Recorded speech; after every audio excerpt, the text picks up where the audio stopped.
চলে আসলাম শহীদুল্লাহ কায়সার রচিত সংসপ্তক উপন্যাসের দ্বিতীয় পর্ব নিয়ে।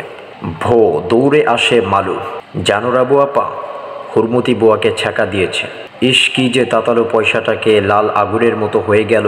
দিল চেপে হুরমতি বুয়ার কপালে ক্ষোভে কান্নায় উত্তেজনায় স্বরটা প্রায় বন্ধ হয়ে আসে মালুর। ওর 12 বছরের জীবনের এ হলো নিষ্ঠুরতম ঘটনা। শুনলে তো বড় আপা, তোমার মামাটা কিরকম হারমাদি শুরু করেছে। 7 দিনও হলো না বেচারির বাচ্চা হয়েছে, এরই মধ্যে কি টানা হেঁচড়া। বড় আপা অর্থাৎ আরিফা রাবুর চেয়ে 2 বছরের বড়, তাই বড়র গাম্ভীর্যটা ছেলে মেয়ে উৎসুককে ক্ষুণ্ণ না করে তাকালো মালুর দিকে। সুদালো হুরমতি এখন কই রে? উত্তরটা দিতে গিয়ে এবার কেঁদেই ফেলল মালু। জড়িয়ে জড়িয়ে ভেজা গলায় বলে, জানেন বড় আপা, এই এত বড় গা হয়েছে দেখলে ডর করে। হাতের আঙুলগুলো সাজিয়ে গায়ের আয়তনটা দেখাতে চেষ্টা করে মালু। তারপর শার্টের খুঁটে চোখগুলো রগড়ে রগড়ে মোছে। জবাব দেয় বড় আপার প্রশ্নের, হুরমতি বাড়িতে। বলেই উল্টোমুখী হয় মালু। ওকে এখনই ছুটতে হবে রাসুদের বাড়িতে, খবরটা দিতে হবে রাসুকে। আজ সে সিন্নি খেতেও যায়নি, পঞ্চায়েতের এমন হুলস্থুল শাস্তিটাও দেখতে যায়নি। কেন, সেও এক দ্বন্দ্ব মালুর মনে। একটু দম নিয়ে ছুট দেবে মালু, এরই মাঝে কিসে যেন কি হয়ে গেল। মুখ ঘুরিয়ে দেখবার অবকাশ পেল না। ধুমধাম কিলথাপ্পড়ে পিঠটা তার জর্জরিত হলো, কান আর গালের উপর শক্ত শক্ত চড় পড়ল। আর সাথে সাথেই শুনল যে কণ্ঠটিকে সে পৃথিবীতে সবচেয়ে বেশি ভয় করে, সেই কণ্ঠের নিত্যকার সোনাগালি হারামজাদা কামিনা। ডাকতে ডাকতে জাজটা হয়ে গেল মাথাটা। লেখা নাই পড়া নাই, শুধু ঢ্যাং ঢ্যাং। মালু জানে গালির মাত্রাটা যতই উচ্চ গ্রামে পৌঁছাবে ততই কমতে থাকবে প্রহারের মাত্রা। তাই টানে টানে মাথাটা মার হাতে সঁপে দিয়ে সুবোধ ছেলেটির মতো অপেক্ষা করে কখন একটু ঢিল পড়বে মারের। কানটারই ব্যথা সবচেয়ে বেশি, টনটন করছে কানের সাথে সাথে মাথাটাও। এদিক ওদিক একটু ঢিল দিয়ে একটু শক্ত করে দেখলো মালু, কিন্তু উপায় নেই। আজ কিছুতেই ফসকাচ্ছে না মায়ের আঙ্গুল, যেন চিমটের মতো কামড়ে রেখেছে মালুর কানটা। কিন্তু সুযোগটা অকস্মাৎ এসে গেল। মার ডান হাতটা সবে একটু ক্লান্ত হয়ে আসছিল, অতর্কিতে সেই হাতটাই খামচে দিল মালু। তক্ষুনি ছুট দিল দরজার দিকে, সেখানে বাধা পড়ল রাবুর হাতে। খোদার কহর পড়ুক তোর উপর, জাহান্নামে যাবি তুই, জল্লাদ হবি, বাপের নাম ডুবাবি। কোত্থেকে একখানি কঞ্চি জোগাড় করে তেড়ে আসেন মা। ব্যথা পেয়েছেন তিনি। ডান হাতের নিচে প্রায় 1 আঙ্গুল চামড়া খামচে দিয়েছে মালু, কয়েক ফোঁটা রক্তও জমেছে। এই কঞ্চিটা আজ তোর পিঠে আমি গুঁড়ো করব, তোর হাড্ডি মাংস একসার করব। মা প্রায় ধরে ফেলেন মালুর চুলের ঝুঁটি। মাফ করে দেন খালা, আমি ওকে শাসন করছি। দুহাত বাড়িয়ে মর্মুখী মালুর মাকে রুখে দাঁড়ায় রাবু। কথায় বলে, বাপ যদি হয় আলেম, ছেলে হয় জালেম। এই ছেলে ঠিকই জালেম হবে। লাই দিয়ে দিয়ে ওকে নষ্ট করছো তোমরা। বিদ্যে বুদ্ধি কিচ্ছু হবে না, এই ছেলে জালেম হবে, জল্লাদ হবে। কহর দিতে দিতে চলে যান মা। রাবুর আঁচলের তলায় খুব করে হেসে দেয় মালু। এটা ওর বরাবরের কৌশল। রাবু আপার আঁচলে আশ্রয় নিয়ে হাড্ডি মাংস একসার হওয়া থেকে অনেকদিন রক্ষা পেয়েছে ও, আজও রক্ষা পেল। আঁচলের ভেতর থেকে ওর কানটি খুঁজে নিয়ে টেনে ধরে রাবু বলে, সত্যি জল্লাদ হবি তুই? মাকে এমন করে খামচায়, কষ্ট পায় না মা? রাবু আপার শাসনটাও মিষ্টি, মার কর্কশ আদরের পাশাপাশি কথাটা সবসময় মনে পড়ে মালুর, আজও মনে পড়ল। কানের সেই টনটনে ব্যথাটা যেন ভুলে গেল ও। একগাল হেসে বা কানটি বাড়িয়ে দেয় রাবুর দিকে, বলে, দেখো না টেনে টেনে কেমন লাল করে দিয়েছে। আমার বুঝি কষ্ট লাগে না? বলতে বলতে গলাটাও কি এক অভিমানে ভারী হয়ে আসে ওর। হেসে দেয় রাবু। আরিফাও ওর বলার ঢঙে না হেসে পারে না, কিন্তু পর মুহূর্তেই গম্ভীর হয়ে যায় রাবু। দৌড়ে যায় উঠোনের দিকে, ফিরে আসে এক মুঠো মাটি নিয়ে। মাটিটা মালুর হাতে দিয়ে বলে, এই মাটি ছুঁয়ে বল আর কখনো খামচাবি না খালাকে, নইলে আমি পিটিয়ে তোর হাড্ডি মাংস একসার করব। না, আর কখনো খামচাবো না। মাটি ছুঁয়ে বলতে গিয়ে একবার কেন যেন কাদো কাদো হয় মালুর স্বরটা। চুপটি করে দাঁড়িয়ে থাক এখানে, আমাদের নিয়ে যেতে হবে, বলে শোবার ঘরের দিকে চলে যায় রাবু। কিছুক্ষণ বাদ বেরিয়ে আসে তোয়ালে জড়ানো একটা পুটলি নিয়ে। নে চল এবার, বলল রাবু, সামনে সামনে যাবি, লোক দেখলেই হুঁশিয়ারি করে দিবি। হুঁশিয়ারির ব্যাপারটা শুনে বুঝে নেয় মালু কোথায় যেতে হবে। বীর পুরুষের মতো বুকটাকে ফুলিয়ে তোলে, হাফ প্যান্টের পকেটে হাত পুরে ছটফট করে কখন রাবু পা বাড়াবে। এ তো বাড়াবাড়ি, সত্যি বাড়াবাড়ি। মুরব্বীর মতো গম্ভীর আর কেমন ভারী কি মেজাজে বলে আরিফা। জানালা দিয়ে ও এতক্ষণ দেখছিল রাবুর কাণ্ডটা। টিন খুলে বিস্কুট বের করেছে রাবু, আলমারি থেকে বের করেছে সাবুদানা, তরুণ করে বের করেছে তুলো আর কি একটা মলম। সব এক জায়গায় করে বেঁধেছে তোয়ালেটায়। খারাপ মেয়ে ছিনালি করেছে, যোগ্য সাজাই পেয়েছে। তাতে তোর অত দুশ্চিন্তা কেন? জোরে জোরেই বলে আরিফা। রাবু যেন শুনতেই পায় না ওর কথা। একটু ভ্রুক্ষেপ না করে মালুর হাতটা ধরে পা তোলে। ওর ওই গর্তুমিটাকেই দু চোখে দেখতে পারে না আরিফা। গাছে চড়তে গিয়েও এমনই করে ও। হয়তো সরু ডালে ভর্তি গাছটা আরিফা না করলো উঠিস নে, ব্যাস তখনই ওর রোগ চেপে গেল। উঠতেই হবে ওই গাছের মগডালে। ডাকবো আম্মাকে? পেছন থেকে চেঁচিয়ে বলে আরিফা। চিত্রার পিতার মতো দাঁড়িয়ে যায় রাবু। আতঙ্ক বিবর্ণ মুখটি এতটুকু হয়ে যায়। হি হি করে হেসে ওঠে আরিফা। তুই কি একলাই যাবি? আমি বুঝি যেতে পারি না? আরিফার কথায় আশ্বস্ত হলেও রাগ পড়ে না রাবুর। এমন করে ভয় দেখানোর কোনো মানে হয়? আম্মা খালা সবাই পাকঘরে। সা করে বেরিয়ে যায় ওরা। বাড়ির পেছনেই পুকুর, পুকুরের পর সুপুরি বাগিচা, বাগিচা পেরিয়ে গাঁ, গাঙের ওপারে মাঝি বাড়ি, তারপর গ্রামের রাস্তা। এই রাস্তার কাছে এসেই থমকে দাঁড়াতে হয় ওদের। কারা যেন আসছে রাস্তা দিয়ে। মালু রাস্তার কিনারেই দাঁড়িয়ে থাকে। রাবু আর আরিফা চট করে সরে যায় মাঝি বাড়ির বেদঝোপের আড়ালে। 6 মাস আগেও এরকম ছিল না অবস্থাটা। সারা গ্রাম চষে বেড়াতো ওরা দুবোন। গাছে চড়তো, ফল পাড়তো, সাঁতার কাটতো বাইর বাড়ির বড় পুকুরটায়। সেসব বন্ধ হয়েছে। আরিফার আম্মা, রাবুর জেঠি আম্মা, তিনি একদিন ফজরের নামাজ শেষ করে জায়নামাজটায় বসে বসেই বুঝিয়ে দিয়েছিলেন ব্যাপারটা। শোনো আরিফা, শোনো রাবেয়া, তোমাদের চুল বাঁধতে হবে টেনে খোপা করে, এলো চুলে শয়তান ভর করে, ঘোমটা রাখতে হবে মাথায়, বাড়ির বাইরে যাওয়া চলবে না, এমনকি বাইর বাড়ির বা কাচারি ঘরেও না। কথা বলতে হবে আস্তে আস্তে, বাড়ির পুরুষরাও যেন শুনতে না পায়। চেঁচানোটা হলো অসভ্যতা, ছোট লোকরাই চেঁচায়। পরপুরুষের সম্মুখে বের হবে না, বাড়ির চাকরদের সম্মুখেও না। এক এক করে নির্দেশগুলো বুঝিয়ে দিয়ে তিনি বলেছিলেন, তোমরা এখন বড় হয়েছ, বালেগা হয়েছ। বিস্ফারিত চোখে ওরা শুনে গিয়েছিল, ভুলে যেতেও চেষ্টা করেছিল, কিন্তু পরবর্তী কয়েকটি মাসে ভালো করেই বুঝে নিয়েছে ওসব ভুলে গেলে চলে না, আমল করতে হয়। অবাধ্যতার জন্য কম মার খায়নি ওরা। মার খেয়ে খেয়ে ভয় জন্মেছে ওদের, তাই সব দিক সামলেই নিয়ম ভাঙে ওরা। কিন্তু একটা ব্যাপার ওরা কিছুতেই বুঝতে পারছে না, কখন বড় হয়ে গেল ওরা, আর হলোই যদি বা তফাৎটা কোথায়। এই তফাৎটা বুঝতে পারছে না বলেই গত 6 মাস ধরে তিরস্কারটা মালুক মতোই ওদের নিত্য পাওনা হয়ে দাঁড়িয়েছে। না অপরিচিত কেউ না, শতুর বাপ পেছনে ছেলের কাঁধে সুপুরির ভার চাপিয়ে চলেছে হাটে। ধ্যাত, ও তো শতুর বাপ। আমি ভাবলাম কে নাকি। বেতের কাঁটায় আটকে যাওয়া শাড়ির প্রান্তটা সন্তর্পণে আলগা করে ঝোপ থেকে বেরিয়ে যায় রাবু। এক দৃষ্টিতে তাকিয়ে থাকে বাপ বেটার চলার দিকে। ছোপ ছোপ সবুজ আর হলুদ রং কাঁচা পাকা সুপুরিগুলো ভারী সুন্দর। ভারের দুপাশে ঝোলানো থোকগুলো দ্রুত পায়ের উঠতি পড়তি বেগে দূরে দূরে ও ওর গায়ে ঢলে পড়ছে, আর ভারটি দুপাশে বেঁকে আসছে ধনুকের মতো। তনয় হয়ে দেখে রাবু, এসব দৃশ্য দেখা নাকি নিষিদ্ধ ওদের। থকে থকে ক্রমাগত ধাক্কা খেয়ে গোটা 2 সুপুরি ঝরে পড়ে রাস্তায়। দুকদম এগিয়ে মালু চট করে তুলে নেয় প্যান্টের পকেটে, ইশারা দেয়, এসে পড়ো, রাস্তা সাফ। তুই বুঝেছিস ঘোড়ার ডিম? ঝোপের আড়াল থেকেই বলে আরিফা। কি বলছিস? সুপুরি থোকের ওপর থেকে চোখ তুলে আরিফার দিকে তাকায় রাবু। চেনা অচেনা কারো সম্মুখেই যেতে পারবি না, সেই হলো গিয়ে পর্দা। ধ্যাত, তা হবে কেন? শতুর বাপ সেই ছোট্টটি থেকে দেখছে আমাদের, ওর সামনে আবার পর্দা কি রে? তাই তো বলছি তুই বুঝিস না কিছুই। আরে বেকুফ, অচেনা লোক হঠাৎ করে দেখে ফেললে বরং ক্ষতি কম, চেনা লোকে দেখলেই তো মুশকিল। ওরা বদনাম করে, এখানে সেখানে রটিয়ে বেড়ায়। রাবু বুঝতে পারে না ওর কথা, বুঝি ভালো করে বুঝবার জন্য ওর কাছে এসে দাঁড়ায়। বলে, তাহলে তুই বলতে চাস ওই শতুর বাপ বুড়োর সামনে আমাদের বের হওয়া চলবে না? আলবত না। সেই যে গেল বছর আমরা কলকাতা গেলাম, কি বলেছে মেজো ভাই মনে নেই? কি বলেছে? তুই কিচ্ছু মনে রাখতে পারিস নে। আম্মাকে নিয়ে আমরা সিনেমা গেলাম না, ঘোর আপত্তি ছিল না আম্মার?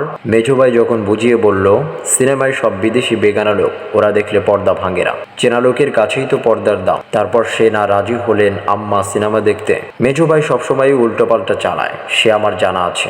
গম্ভীর হয়ে বলে রাবু। বুঝি আরো কিছু বলতে চায় আরিফা, কিন্তু থেমে যেতে হয়। ওদিকে অধৈর্য হয়ে মুখ খিচিয়ে চলেছে মালু। সাদেকি গুরুজনরা বলেন, মেয়েদের নিয়ে বেরিয়েও না রাস্তায়, ওরা পথের মাঝেই কোদল বাঁধায়। কবে ঠাট্টা করে কথাটা বলেছিল জাহেদ, ওদের সবার মেজো ভাই। মালু মনে রেখে দিয়েছে, আজ সুযোগ বুঝে ছেড়ে দিল কথাটা। ওর মুরব্বিপনা দেখে মুখ টেপে হাসে রাবু। বলে, মেজো ভাইকে তো আচ্ছা পীর ঠাউরেছিস, তোর আর ভাবনা কি? কয়েক লাফে রাস্তাটা একরকম টপকে চলে আসে ওরা। ভুইয়া বাড়ির পেছন দিক দিয়ে কারি বাড়ির পাটি পাতার জঙ্গলে ঢুকে পড়ে।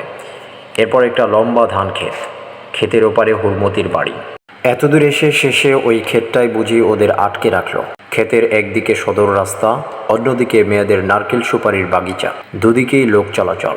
হাফ প্যান্টের দু পকেটে দু হাত গুজে ক্ষেতের আলটা ধরে ছোট ছোট পায়ে এগোয় মালু। কিছু দূরে গিয়ে পকেট থেকে বাঁ হাতটা বের করে তালুটা প্রসারিত করে মালু অর্থাৎ এগিয়েও না, রাস্তা মুক্ত নয়। কতক্ষণ এভাবে দাঁড়িয়ে থাকা যায়? মশার কামড় খেয়ে চটে যায় আরিফা। মশা আর আস্ত রাখবে না আজ। তার উপর বাড়ি ফিরে আম্মার কি সবই তোর জন্য। রাবুও রেগেছিল। এইমাত্র একটা লাল কালো পিঁপড়ে মুখ খিচিয়ে কামড় বসিয়ে দিয়েছে ওর কবজির গোড়ায়। সেও জবাব দেয় তিরিক্ষি মেজাজে, আমি খুব পায়ে ধরে সেধেছিলাম কিনা। এলি কেন? সংকেত আসে না মালুর। মাঝে মাঝে গোড়ালিটা উঁচিয়ে পায়ের আঙ্গুলে ভর দিয়ে দাঁড়িয়ে লম্বা হতে চেষ্টা করছে ও, যাতে দুর্বাগটাও দেখতে পায় সহজে। কাজটায় রীতিমতো হাত পাকিয়ে ফেলেছে মালু। রাবু আর আরিফা যেদিন থেকে পর্দা নিয়েছে সেদিন থেকেই মালু ওদের আইন অমান্যের বিশ্বস্ত সহচর। এই তো সেদিন লস্কর বাড়ির বিয়েটা দেখিয়ে আনলো রাবুকে। বড় শখ ছিল রাবুর কনে সাজানো দেখবে, তা দেখেছে বইকি। আর মান্দার বাড়ির জাম খাওয়া, সে তো একবারে দিন দুপুরের ব্যাপার। মান্দার বাড়ির ভূতি জামের তুলনা হয় না। যেমন মিষ্টি রস তেমনি পুরো মাংস, ভেতরে দানা একরকম নাই বললেই চলে। রাবু আপা বলল ওই জাম খেতে হবে এবং গাছে বসে। মালু তো খুশিতে ডিগবাজি খায়। 5 বেলা নামাজের মাঝে জোহরটাই সবচেয়ে দীর্ঘ। তার উপর জোহর সেরে আম্মা অজিফা পড়েন, সেও বেশ সময় নিয়ে। ওই সুযোগেই কেটে পড়েছিল ওরা। নামই মান্দার বাড়ি, কবেকার ছাড়া বাড়ি কে জানে। সৈয়দদেরই সম্পত্তি, এখন গাছগাছালির জঙ্গলে ভর্তি। তাও সব যে মান্দার তা নয়। আমজাম কাঁঠাল সব গাছই রয়েছে কম বেশি। সে কি ফুর্তি রাবু! ডালে ডালে ঘুরে বেছে বেছে সবচেয়ে সেরা জামগুলো পেরেছে ও। ছুতে গেলেই রস বেরিয়ে পড়ে এমনই টসটসে জাম। এক আঁচল ভর্তি করে বসেছিল চওড়া দেখে একটি ডালে, পা দিয়েছিল নিচের দিকে ঝুলিয়ে। আর সেই অবস্থাতেই টপাটপ এক আঁচল জাম শেষ করেছিল রাবু। আর মাঝে মাঝে দু এক মুঠো ফেলে দিচ্ছিল নিচের দিকে। শার্টের খুঁট পেতে ধরে নিচ্ছিল মালু। ওর তো পাহারা দেবার কঠিন দায়িত্ব, গাছে চড়লে চলবে কেন। তবু ওতেই আনন্দ ধরছিল না ওর। রাবু আপাকে খুশি করে এত আনন্দ পায়ও, কথাটা যেন আজই প্রথম মনে করলো ও। আর মনে করে ওর বুকটা যেন হঠাৎ লাফিয়ে অনেক উঁচু আর চওড়া হয়ে যায়। কিন্তু বড় আপার খেয়ার কাসলটটা দিন দিন কেমন যেন বদলে যাচ্ছে। এমনিতেই একটু ভীরু বড় আপা, তার উপর আজকাল ভারী কি হচ্ছে, মেজাজটা হচ্ছে পাকা গিন্নির মতো। আর সব তাতেই পিছুটান। অথচ ইচ্ছারও কমতি নেই। আগ্রহ আছে গাছে চড়ে জাম খাবার, কিন্তু মনের ভিতর রয়েছে ভয়। সেদিন মান্দার বাড়ি তক পৌঁছেও শেষ সময় আচ্ছা এক ব্যাগরা বাঁধিয়ে দিল। জোহরের সময় গাছে চড়তে নেই, শনি ধরবে বলেছিল আরিফা, এবং রাবুকে বাধা দেওয়ার জন্য রীতিমতো টানা হ্যাসটা শুরু করেছিল। মিথ্যে কথা, কতদিন চড়লাম। ওর নিষেধটাকে একটু গ্রাহ্য না করে রাবু শাড়ির আঁচলটা আট করে নিয়েছিল কোমরের চারপাশে। এই শোনো, তাড়াতাড়ি বলো, আজকাল কথা বলতে বড় বেশি সময় নিশ্চয়ই। একটুও তর সইছিল না রাবু। আমি বলি মারুকে চড়িয়ে দে না গাছে, ও পেরে পেরে নিচে ফেলুক, আমরা আঁচল বিছিয়ে ধরি। মারুকে যদি শনিতে ধরে, ওর জানটার বুঝি দাম নেই। দিন দিন কি যে হচ্ছিস তুই বড় আপা। জাম গাছের মোটা কাণ্ডটা দু হাতে জড়িয়ে ধরে তরতর করে উঠে গেছিল রাবু। অজিফা তেলাওয়াত শেষ করে আম্মা এসে দেখেন অগর ঘুমোচ্ছে রাবু আর আরিফা। এই আরিফা, এই রাবিয়া, কি যে অলক্ষী হয়েছিস তোরা। দেখতো দালানের ছায়াটা উঠোনের শেষ মাথায়, বেলা আসর ধরে ধরে। এখনো ঘুমোচ্ছিস তোরা? ওঠ ওঠ। তারা দিয়ে রান্নাঘরের দিকে চলে গেছিলেন আম্মা। আর দাওয়া থেকে দেখছিল মারু। মুখে আঁচল পুরে হাসি চাপতে গিয়ে কি বিষম খাচ্ছে রাবু। এমনই করে নিয়ম ভাঙে ওরা। ধুলো দেয় আম্মুর চোখে। মারু ওদের ডান হাত বাঁ হাত পথের দিশারি। আর যখন ধরা পড়ে যায়, সে কথা মনে করতেও ছ্যাদ করে ওঠে মারুর বুকটা। মনে হয় এখনো কঞ্চির বাড়িগুলো জেগে আছে ওর পিঠে। সেদিন আম্মা গিয়েছিলেন তার বাপের বাড়ি মিয়া বাড়ি। রাবুর তো মহাফুট। গোটা একটা দিন কোনো পর্দা নেই, শাসন নেই। কি মজা। আম্মার ছায়াটা মিলিয়ে যেতেই তিনজনে মিলে টুক করে সটকে পড়লে। মাঝি বাড়ির লাট সৈয়দদের একটা পুকুর। সেই পুকুরটা সেচা হয়েছে কিছুদিন আগে। মাছ টাছ মারা সে পর্বও শেষ। কিন্তু কয়েকদিন ধরেই ওরা খবর পাচ্ছে পাকের তলায় লুকিয়ে থাকে যেসব মাছ, শিং, মাগুর, বাইম, কই, তারা সব পাক খেয়ে খেয়ে এখন উপরে উঠে আসছে। পাকের গায়ে গায়ে শুধু মাছ আর মাছ। এমনিতেই পুকুর সেচার সময় যেতে পারেনি ওরা, না আরিফা না রাবু। অথচ সেই থেকে ছন বন করছে ওদের মনটা। পাক ঘেটে ঘেটে কাদায় সারা গা একাকার করে আঁশ মিটিয়ে মাছ ধরলো ওরা। ওর গায়ে কাদা ছুঁড়ে ছুঁড়ে মারলো। মাছ ভেবে সাপের গলা টিপে ধরে চমকে উঠল। শিং মাছের কাঁটা ফুটিয়ে আঙ্গুল বিষ করলো। যেন কত জন্মের অন্ধ অবরোধ ভেঙে বেরিয়ে এসেছে ওরা দুজন। মুক্ত আলো বাতাসের ছোঁয়া পেয়ে আনন্দে নেচে উঠেছে ওরা। সেই পাক কাদার রাজ্যে বসিয়ে দিয়েছে আনন্দের হাট। আর সেই আনন্দ মেলার কর্ণধার মালু। না, রাস্তার লোক চলাচল বন্ধ হওয়ার কোনো আলামত দেখছে না মালু। খেয়ালই ছিল না যে আজ হাটবার। খেয়াল থাকলে এমন সময় কখনো বের হতো না। হঠাৎ ওর নজর পড়ে মিয়াদের নারকেল সুপারি বাগিচার দিকে। ক্ষেত থেকে একটা ছাগল খাসিকে কে যেন তাড়া করে নিয়ে চলেছে বাগিচার দিকে। লোকটা যেন চেনা চেনা মনে হলো, কিন্তু সেদিকে নজর দেবার ফুসরত নেই, প্রয়োজনও নেই মালুর। আসল বিপদের জায়গা হলো রাস্তাটা, সেটা যদি একটু ফাঁকা পায় তাহলেই নিশ্চিন্ত হয়ে রাবুদের ইশারা দিতে পারে মালু। যথেষ্ট আক্কেল হয়েছে, এবার চলো, বিরক্ত স্বরে বলে আরিফা। পিঁপড়ে আর মশার কামড় খেয়ে রাবুরও মেজাজটা কম খাট্টা হয়নি। তার উপর কয়েকটি শুকনো পাটি পাতার খসা লেগে হাতের চামড়াটা জ্বালা করছে। কিন্তু রেগেই বা লাভ কি? কার উপরই বা রাখবে?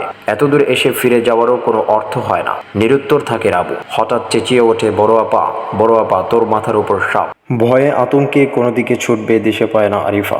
কয়েকটা পাটি পাতার ডাল শুদ্ধ ভেঙে নিয়ে হুড়মুড়ি খেয়ে পড়ে যায় ওরা। তুই তো আচ্ছা বিতু হয়েছিস, হিহি করে হাসে রাবু। শাড়ির প্যাচটা একটু আলগা করে বুকে থুতু ছিটোতে ছিটোতে উঠে যায় আরিফা। কাঁপছে গাটা, রেগে টং হয়, এমন করে ভয় দেখাস তুই? বেশ করেছি। ফিরি ফিরি করে দিক করেছিল কেন এতক্ষণ? দুটো মেয়ে মানুষ একসাথে হয়েছে কি চুলোচুলি করবেই?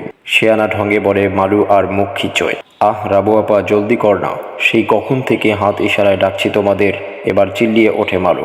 মাঝারি গোছের একটা দৌড় দিয়েই ওরা পৌঁছে গেল হুড়মতির বাড়ি। গেরস্থ বাড়ির মতো নয়, বেল গাছের তলায় ছোট্ট উঠোন, একটি মাত্র ঘর, কিন্তু টিনের চালা। নবজাতককে পাশ দিয়ে শুয়ে রয়েছে ও। গালের উপর হাতটি রেখে চমকে উঠল রাবু। হুড়মতির গা পুড়ে যাচ্ছে। জ্বরের ঘোরেও আর আবু আরিফাকে চিনল। হুড়মতি উঠে বসতে চেষ্টা করলো, পারল না। হুড়মতির কপালটার দিকে তাকাতে বড় কষ্ট হয় রাবুর। একদলা ঝালসানো মাংস ফুলে নাকের নিচে ছড়ে পড়েছে বিভৎস কদাকার। হা আল্লাহ, এমন জুলুম মানুষ মানুষের ওপর করে? গায়ের চামড়া পুড়িয়ে দেয়, কাঁচা হলুদের মতো রং, এমন সুন্দর কপাল হুড়মতির। কোনো নিষাদের হাত উঠল সে কপালে, চিরজন্মের মতো কালো কলঙ্ক এঁকে দিল। খসে পড়ুক সে হাত, বাজ পড়ুক সে হারমাদের মাথায়, মনে মনে যেন প্রার্থনা করলো রাবু। এক পয়সার ঘায়ের উপর পুরু করে মলম মাখলো রাবু, তারপর তুলো বসিয়ে বেঁধে দিল কপালটা। ঘরে উল্টো কোনায় হাঁড়ি পাতিল নিয়ে নাড়াচাড়া করছে লেকুর বউ আম্বরী। এগিয়ে এসে বলল, লেকু ওকে পাঠিয়ে দিয়েছে, ও থাকবে হুড়মতির সাথে। ভালোই হলো, আশ্বস্ত হয় রাবু। আম্বরীকে পাঠিয়ে দেয় সাগু জাল দিতে। তারপর আরিফা শুদ্ধ বাড়ির গড়ায় করে পানি তুলে আনে ডোবা থেকে। প্রায় 3 গড়া পারে নিঃশেষ করে হুড়মতির মাথায়। নগ্ন লালসা আর কদর্য কামড়ার নিষ্ঠুর শিকার হুড়মতি। ঈর্ষালোভ হিংসার বিষচক্রে রূপবতী যৌবনের সর্বনাশা আগুনে বিষিয়ে দগ্ধে পড়ে দিন কাটে হুড়মতির। ছোটবেলায় মা হারিয়েছে, বাপ তার কোনো কালেই ছিল না। মমতার ছোঁয়া কদাচিৎ পেয়েছে জীবনে, তাই স্নেহের এই পরশটি ওকে অভিভূত করে। হুড়মতির তপ্ত কপোল বেয়ে অশ্রুর ধারা নামে। হুড়মতি, চল, আমাদের বাড়ি থাকবি যতদিন ভালো না হচ্ছে। কিছুক্ষণ রাবুর মুখের দিকে চেয়ে থাকলো হুড়মতি। বলল, রাবু বুঝান, সে হয় না। কেন হয় না?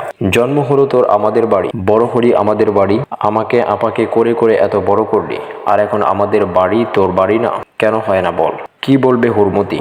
শুধু পানি ঝরে ওর চোখ দিয়ে। বড় হলে বুঝবে বুঝনি, এখন বুঝবে না, বলেই মুখটা ঘুরিয়ে নেয় হুড়মতি। সত্যি রাবু বোঝে না হুড়মতির এমন করে দূরে সরে যাওয়া আর পর হয়ে যাওয়ার ব্যাপারটা। হুড়মতির মায়ের জন্ম মিয়াবাড়িতে। আরিফার আম্মা যখন মিয়াবাড়ি ছেড়ে সৈয়দ বাড়ি এলো বাড়ির বড় বউ হয়ে, তখন বাদী হিসেবে সঙ্গে এসেছিল হুড়মতির মা। তারও অনেক বছর পর হুড়মতির জন্ম হয়েছিল এই সৈয়দ বাড়িতে। হুড়মতির তখন কতই বা বয়স, 5 কি 6। ওর মা মিয়াবাড়ি গিয়েছিল বেড়াতে সৈয়দ গিন্নির সাথে। সেই সময় একদিনে 12 দিন কম করেই শেষ নিঃশ্বাস ছেড়েছিল। মালুর মা খালার কাছেই এসব কথা শুনেছে রাবু এবং আরিফা। আর ছোটবেলা থেকে চিনে এসেছে হুড়মতির কোল। সেই হুড়মতি যে কেমন করে আলাদা বাড়িতে একলা থাকে আর পর হয়ে যায়, এখনো বুঝে উঠতে পারে না ওরা। হুড়মতি, হুড়মতি, খোদার দোহাই তোর, তুই চল আমাদের বাড়ি। ছোট্ট বুকের গভীর আকুলতায় ওর হাত দুটি ধরে বলল রাবু। এমন অবস্থায় হুড়মতিকে ছেড়ে যেতে কিছুতেই মন চায় না ওর। আচ্ছা যাব, জ্বরটা একটু কমুক। ওকে নিরাশ না করার জন্যই হয়তো বলল হুড়মতি। আর জোরে ঠেলে আসে হুড়মতির চোখের ধারা। দুঃখের নয় এ কান্না, ঝলসানো কপালটার জ্বালা পোড়ার ছটফটানি কান্নাও নয়, এ যেন ওর অন্তহীন কোনো আনন্দের নিঃস্রবণ।